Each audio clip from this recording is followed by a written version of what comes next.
So, this is Thanksgiving. Yeah, I don't know. You can make me cry. Native Americans saved white people's lives.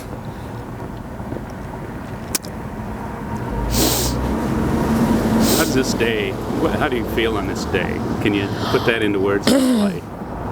I find that this day is the most important day to be doing this so far in this campaign, and probably throughout the duration of this particular campaign.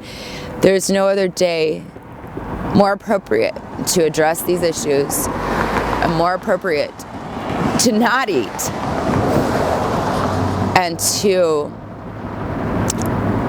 redirect attention to the current oppression, because our current administration seems to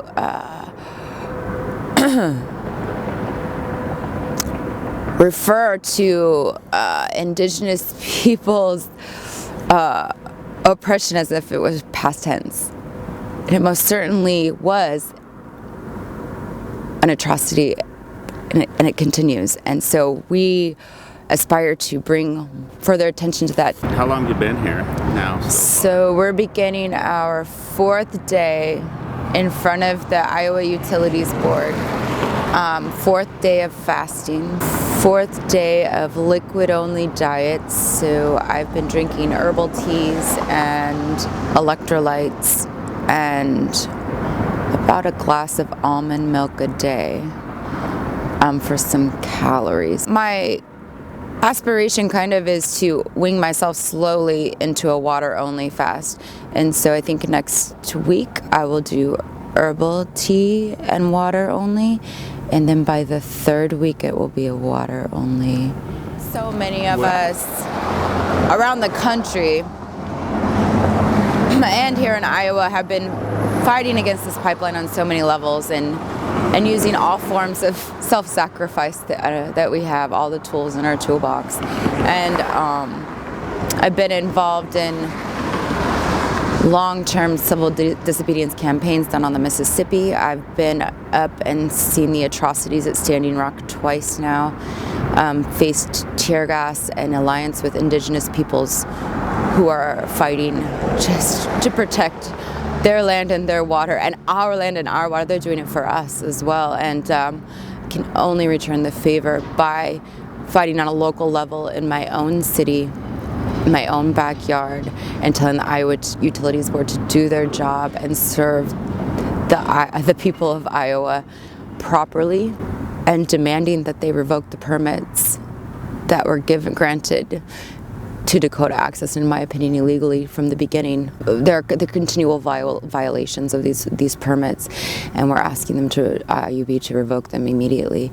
And Travis and I are willing to occupy this space as long as it takes to do that, and to show the Iowa Utilities Board that we're serious, that all of Iowa will be fasting when this pipeline, or if this pipeline goes through, because it will break. And it will destroy our water, and water is life. The natives tell us, and we need to allow them to guide us. Water is life, and without water, we have no food supply. And so, so we're just kind of giving the IUB a glimpse of what our future will look like if this pipeline will go through. All of us will be fasting and starving. During the day when the building is open, we're at the entrance, and it is a state complex. The state troopers have come out and told us that after 11 p.m. there's a curfew at state complex, so we have to come to the front of the building where it's public, I guess a different form of public space.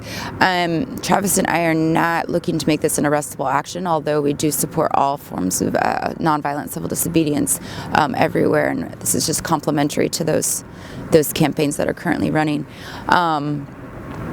And so we, as we sit at the entrance, we do introduce ourselves to folks coming in and out. We have written letters and delivered them indoors.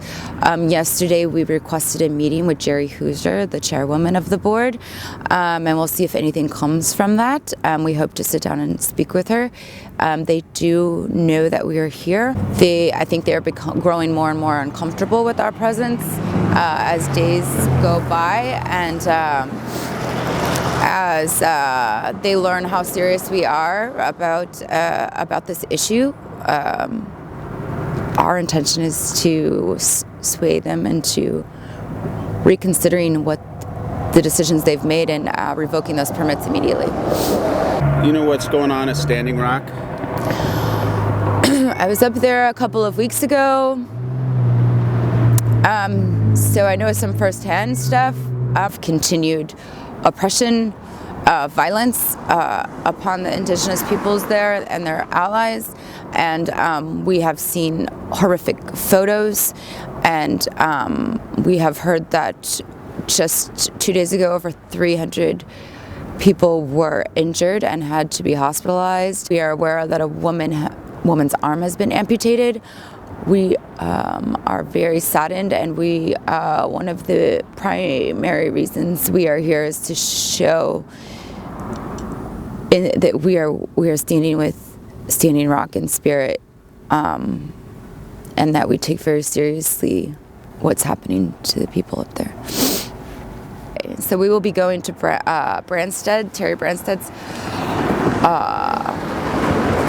home and delivering a message to him also today.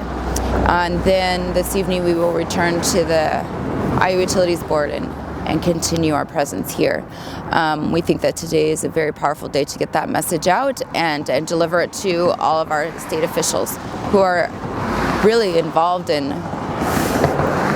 everything that's happening in this country right now. So I know that there are lots of people with us in spirit, but wherever you are, just stand up in whatever way you can to address these issues today and days to come. Because this is a really crucial time in our lives to stop the craziness. So that's all.